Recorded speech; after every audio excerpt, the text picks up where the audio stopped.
Nakiisa sa paggunita ng Araw ng mga Santo ang mahigit 200 kabataan sa San Juan, Batangas sa pamamagitan ng Parade of Saints. Muli ring ipinaalala ng Simbahang Katolika ang totoong diwa at kahulugan ng pagdiriwang ng Araw ng mga Banal. Narito ang report ni Hazel Alviar.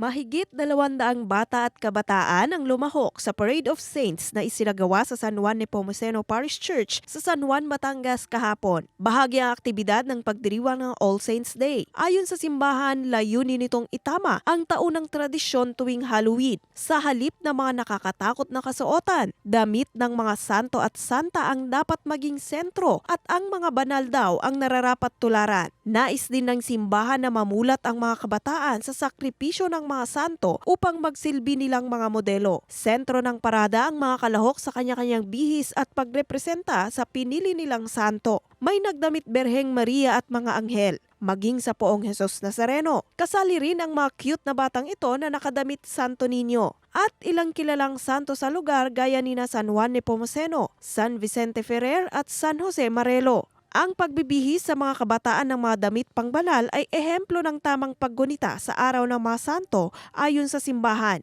Samantala kasama ring inilibot ang imahe ng mahal na Berhen ng Santo Rosario. Hudyat naman ng pagtatapos ng Month of the Holy Rosary ng mga Katoliko.